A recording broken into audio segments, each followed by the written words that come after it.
जय मां लक्ष्मी। भक्तों, अगर आप 21 अगस्त 2026 के वरलक्ष्मी व्रत की तैयारी कर रहे हैं तो आज की ये बात बिल्कुल ध्यान से सुनिए, क्योंकि धार्मिक परंपराओं में वरलक्ष्मी व्रत को मां लक्ष्मी की कृपा, परिवार की सुख समृद्धि और मंगल कामना से जोड़कर देखा जाता है। लेकिन क्या आपको पता है कि इस पावन दिन कुछ ऐसे काम भी बताए जाते हैं जिनसे बचने की सलाह धार्मिक परंपराओं में दी जाती है? कहा जाता है कि अगर इन बातों की अनदेखी की जाए तो पूजा का शुभ भाव प्रभावित हो सकता है और घर की शांति पर भी असर पड़ सकता है। आखिर वे 5 बातें कौन सी हैं, और अगर अनजाने में इनमें से कोई गलती हो जाए तो क्या करें? क्या डरने की जरूरत है या फिर इसका कोई सरल समाधान भी है? आज की पूरी कथा और इस वीडियो के अंत तक आपको इन सभी बातों का जवाब मिलेगा, इसलिए वीडियो को बीच में मत छोड़िए, क्योंकि 5वीं बात सबसे महत्वपूर्ण है। भक्तों, सबसे पहले समझते हैं कि वरलक्ष्मी व्रत क्या है। वरलक्ष्मी व्रत माँ लक्ष्मी के वरलक्ष्मी स्वरूप की आराधना से जुड़ा पर्व है। कई परिवारों में इस दिन महिलाएं और अन्य श्रद्धालु अपनी पारिवारिक परंपरा के अनुसार व्रत और पूजा करते हैं। माँ लक्ष्मी को धन और समृद्धि के साथ साथ शुभता, सौभाग्य और गृहस्थ जीवन की मंगल कामना से भी जोड़ा जाता है। लेकिन भक्तों, यहाँ एक बात समझना बहुत जरूरी है। समृद्धि का अर्थ केवल पैसा नहीं है। घर में प्रेम हो, परिवार में आपसी सम्मान हो, स्वास्थ्य अच्छा रहे, मन में संतोष हो और मेहनत करने की शक्ति हो, ये सब भी जीवन की समृद्धि का हिस्सा है। इसीलिए वरलक्ष्मी व्रत का आध्यात्मिक भाव केवल धन मांगना नहीं, बल्कि अपने जीवन में शुभता और सद्भाव का संकल्प लेना भी हो सकता है। अब आते हैं आज की पहली बात पर। पहली गलती, पूजा के दिन घर में अनावश्यक कलह करना। धार्मिक परंपराओं में शुभ पूजा के दिन घर का वातावरण शांत रखने की बात कही जाती है। सोचिए, सुबह से पूजा की तैयारी चल रही है, घर में माँ लक्ष्मी की पूजा होने वाली है, लेकिन छोटी सी बात पर पति पत्नी में बहस शुरू हो गई। फिर परिवार के दूसरे लोग भी उसमें शामिल हो गए। कुछ देर बाद सभी का मन खराब हो गया। क्या पूजा रुक गई? शायद नहीं, लेकिन पूजा का जो शांत और सकारात्मक भाव होना चाहिए था वो जरूर प्रभावित हो गया। इसीलिए आज का पहला संदेश है, पूजा के दिन जितना संभव हो क्रोध और अनावश्यक विवाद से बचिए। ये कहना सही नहीं होगा कि एक बहस हो जाने से निश्चित रूप से कोई अनर्थ हो जाएगा, लेकिन लगातार क्रोध और कलह किसी भी घर के रिश्तों और मानसिक शांति को नुकसान पहुंचा सकते हैं। इसे समझने के लिए एक छोटी कथा सुनिए। एक गांव में सावित्री नाम की महिला रहती थी। वो माँ लक्ष्मी की बहुत भक्त थी। हर साल वरलक्ष्मी व्रत बड़ी श्रद्धा से करती, घर सजाती, पूजा की तैयारी करती, माँ लक्ष्मी की सुंदर प्रतिमा स्थापित करती। लेकिन एक समस्या थी, वो छोटी छोटी बातों पर बहुत जल्दी गुस्सा हो जाती थी। एक साल पूजा के दिन घर में एक छोटी बात को लेकर उसकी बहू से बहस हो गई। सावित्री बहुत नाराज हो गई। उसने पूजा की तैयारी छोड़ दी और दूसरे कमरे में जाके बैठ गई। कुछ देर बाद उसकी बुजुर्ग सास उसके पास आईं। उन्होंने कहा, बेटी, तू माँ लक्ष्मी से घर में सुख मांग रही है, लेकिन क्या तू अपने व्यवहार से घर में सुख बनाने की कोशिश भी कर रही है? सावित्री चुप हो गई। बुजुर्ग ने कहा, पूजा में अगर कोई छोटी सामग्री कम पड़ जाए तो पूजा फिर भी हो सकती है, लेकिन अगर हमारे मन में ही क्रोध भर जाए तो हमें अपनी गलती देखनी चाहिए। सावित्री की आंखें नम हो गईं। वो वापस गईं, अपनी बहू से बात की। दोनों ने एक दूसरे से माफी मांगी। फिर उन्होंने शांत मन से पूजा पूरी की। उस दिन सावित्री ने एक बात सीखी, माँ लक्ष्मी से घर में शांति मांगने से पहले अपने व्यवहार में भी शांति लानी चाहिए। भक्तों, यही पहली सीख है। अगर 21 अगस्त को आपके घर में किसी बात को लेकर तनाव हो जाए तो तुरंत प्रतिक्रिया देने के बजाय कुछ क्षण रुकिए, गहरी सांस लीजिए, माँ लक्ष्मी को याद कीजिए और मन में कहिए, हे माँ, मेरे घर में प्रेम और शांति बनाए रखने की बुद्धि दीजिए। अगर गलती आपकी है तो माफ़ी मांगने में संकोच मत कीजिए। यही पहला सरल समाधान है। और अब दूसरी बात उससे भी ज़्यादा महत्वपूर्ण है, क्योंकि यह सीधे पूजा के भाव और दिखावे से जुड़ी है। जय माँ लक्ष्मी। भक्तों, अब बात करते हैं दूसरी गलती की। दूसरी गलती, पूजा को केवल दिखावा बना देना। आज के समय में हम हर विशेष अवसर की फोटो और वीडियो बनाते हैं। ये अपने आप में गलत नहीं है, लेकिन धार्मिक पूजा का उद्देश्य केवल दूसरों को दिखाना नहीं होना चाहिए। अगर घर में माँ लक्ष्मी की पूजा हो रही है तो कुछ समय मोबाइल को एक तरफ रखकर श्रद्धा से पूजा करना भी जरूरी है, क्योंकि पूजा का सबसे महत्वपूर्ण हिस्सा केवल फूल, दीपक, मिठाई और सजावट नहीं है। सबसे महत्वपूर्ण है हमारा भाव। आपके पास बड़ी पूजा सामग्री नहीं है, कोई बात नहीं। आपकी क्षमता सीमित है, कोई बात नहीं। आप सच्चे मन से माँ को याद कर सकते हैं। अपनी पारिवारिक परंपरा के अनुसार पूजा करें। माँ लक्ष्मी के सामने दीपक जलाएं, यदि आपकी परंपरा में ऐसा किया जाता है। फूल अर्पित करें और मन में कहें, हे माँ लक्ष्मी, मेरे घर में केवल धन नहीं बल्कि प्रेम, शांति, सद्बुद्धि और संतोष भी बनाए रखिए। अब आते हैं तीसरी गलती पर। तीसरी गलती, लालच को भक्ति से बड़ा बना देना। भक्तों, ये बात बहुत गहरी है। हम माँ लक्ष्मी की पूजा करते हैं, लेकिन कई बार हमारी प्रार्थना सिर्फ पैसों तक सीमित हो जाती है। माँ इतना पैसा दे दो, मेरा काम बहुत बड़ा हो जाए, मुझे सबसे ज़्यादा धन मिल जाए। इच्छा रखना गलत नहीं, लेकिन क्या समृद्धि केवल पैसा है? अगर घर में पैसा है लेकिन परिवार में प्रेम नहीं, अगर कमाई है लेकिन मन में संतोष नहीं, अगर सफलता है लेकिन स्वास्थ्य और शांति नहीं, तो क्या इसे पूर्ण समृद्धि कहा जा सकता है? इसीलिए वरलक्ष्मी व्रत के दिन माँ से यह भी मांगिए, मुझे धन के साथ उसका सही उपयोग करने की बुद्धि दीजिए। एक कथा सुनिए। एक व्यापारी था, वो बहुत धनवान था, हर साल लक्ष्मी पूजा करता था, लेकिन उसे कभी संतोष नहीं होता था। वो हमेशा कहता, थोड़ा और धन चाहिए। एक दिन उसके गांव में एक गरीब परिवार बहुत परेशान था। व्यापारी के पास उनकी मदद करने का अवसर था, लेकिन उसने कहा, मेरे पास भी खर्च बहुत है। उसी शाम वो पूजा के लिए बैठा। उसकी छोटी बेटी ने उससे पूछा, पिताजी, हम माँ लक्ष्मी से क्या मांग रहे हैं? व्यापारी ने कहा, धन और समृद्धि। बेटी ने पूछा, अगर माँ ने हमें इतना दिया है कि हम किसी की मदद कर सकते हैं, तो क्या किसी की मदद करना भी समृद्धि नहीं है? व्यापारी कुछ देर चुप रहा। उसने पहली बार अपनी पूजा को दूसरे नजरिए से देखा। अगले दिन उसने उस परिवार की सहायता की। उसके बाद उसने अपनी पूजा में एक नया संकल्प जोड़ा, माँ, मुझे इतना दीजिए कि मैं अपनी ज़रूरतें पूरी कर सकूं और ज़रूरतमंद की सहायता भी कर सकूं। भक्तों, यही समृद्धि का सुंदर भाव है। अब बात करते हैं चौथी बात की। चौथी गलती, घर और पूजा स्थान की स्वच्छता को नज़रअंदाज करना। माँ लक्ष्मी की पूजा के अवसर पर कई परिवार घर की सफाई और सजावट करते हैं। इसके पीछे एक सुंदर भाव है। हम अपने घर को साफ करके एक शुभ और व्यवस्थित वातावरण बनाने की कोशिश करते हैं। इसलिए पूजा वाले दिन पूजा स्थान को साफ रखें, घर में अनावश्यक गंदगी न रखें, पूजा की सामग्री व्यवस्थित रखें। लेकिन यहाँ भी अंधविश्वास से बचना जरूरी है। अगर किसी कारण से घर पूरी तरह साफ नहीं हो पाया, तो ये सोच कर डरने की जरूरत नहीं कि अब माँ नाराज हो जाएंगी। अपनी क्षमता के अनुसार सफाई करें और पूजा श्रद्धा से करें। भक्तों, अब एक और सवाल आता है, अगर पूजा में कोई सामग्री भूल जाए तो? अगर मंत्र ठीक से न बोल पाए, अगर व्रत में कोई गलती हो जाए तो क्या करें? घबराने की जरूरत नहीं। अपनी पारिवारिक परंपरा के अनुसार जितना संभव हो उतना करें और मन में माँ से कहें, हे माँ, मुझसे जाने अनजाने कोई भूल हुई हो तो क्षमा करें। मुझे सच्चे भाव से आपकी भक्ति करने की बुद्धि दें। भक्ति का उद्देश्य डर में डालना नहीं है।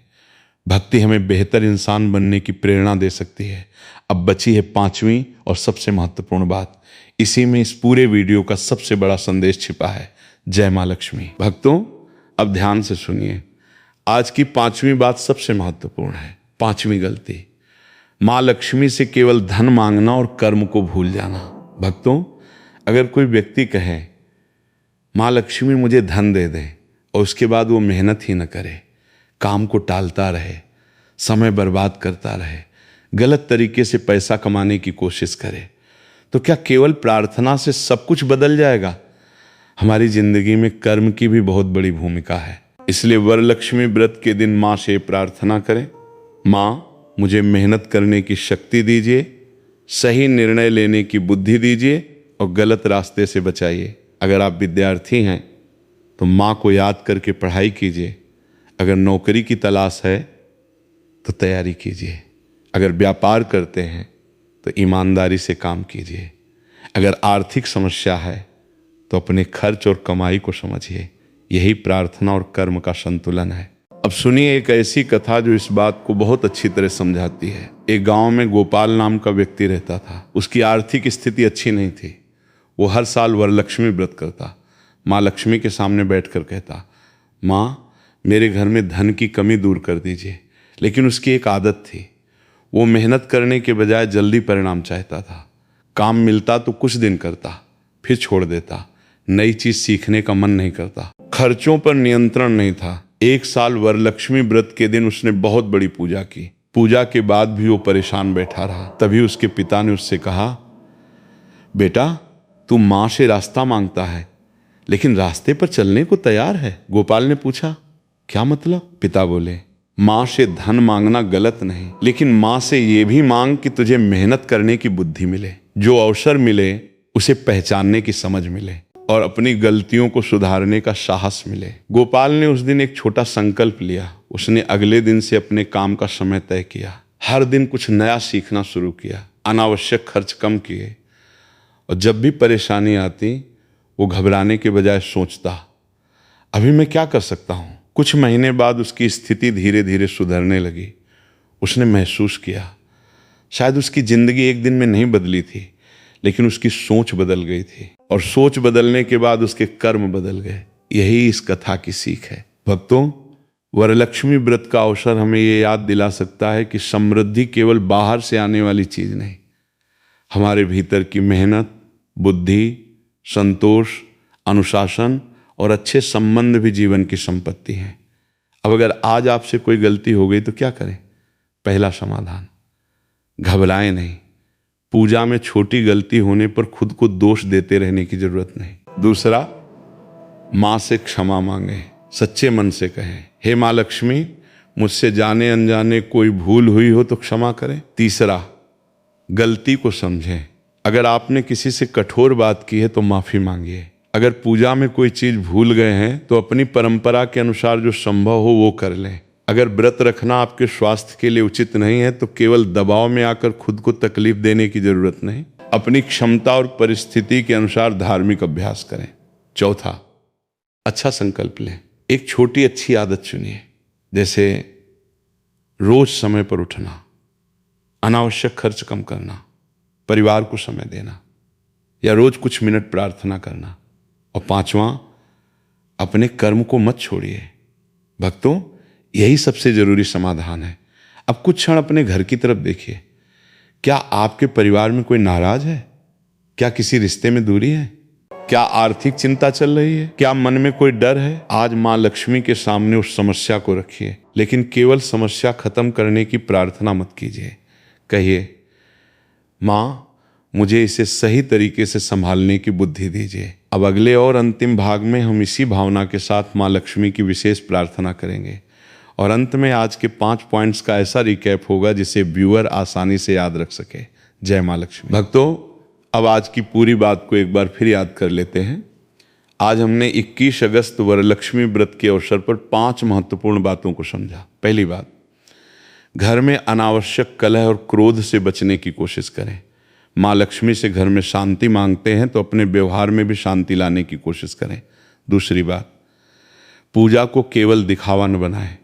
मोबाइल, फोटो और दिखावे से ज़्यादा जरूरी है पूजा के समय मन का भाव।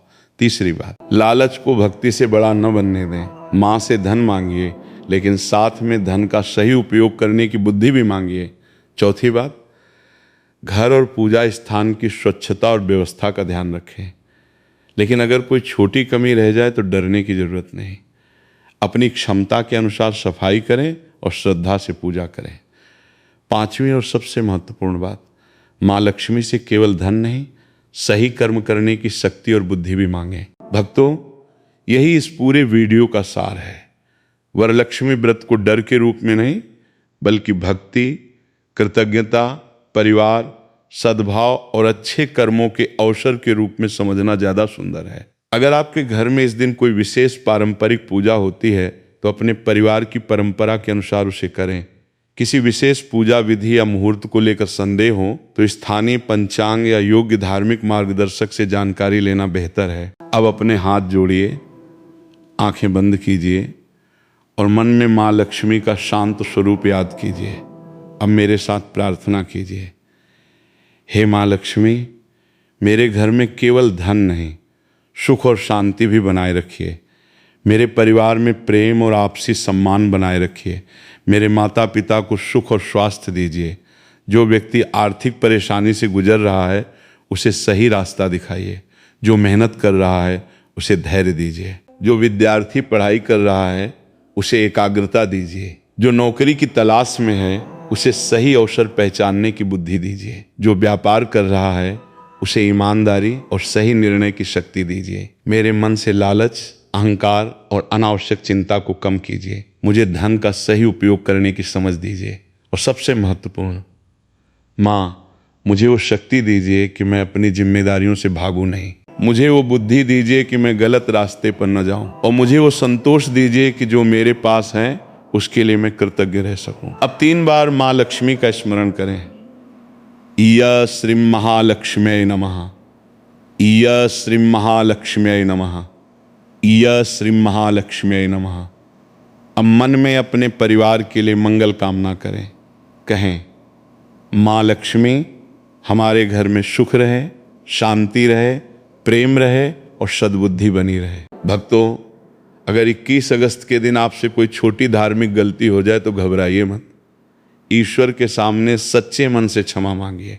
जो गलती हुई है उसे समझिए और आगे बेहतर करने का प्रयास कीजिए। याद रखिए, भक्ति डर पैदा करने के लिए नहीं, मन को मजबूत करने के लिए भी हो सकती है। माँ लक्ष्मी की कृपा मांगते समय अपने कर्मों को मत भूलिए। भगवान से रास्ता मांगिए और उस रास्ते पर चलने की कोशिश भी कीजिए। अगर आज की ये बात आपके मन को अच्छी लगी हो तो कमेंट में लिखिए जय माँ लक्ष्मी। और अगर आप चाहते हैं कि आपके घर में हमेशा सुख, शांति और प्रेम बना रहे तो इस वीडियो को अपने परिवार और प्रियजनों के साथ जरूर शेयर करें। ऐसी ही भक्ति, कथा, व्रत, त्योहार और आध्यात्मिक जीवन से जुड़ी सरल बातें सुनने के लिए भक्ति प्रेरणा को सब्सक्राइब जरूर करें।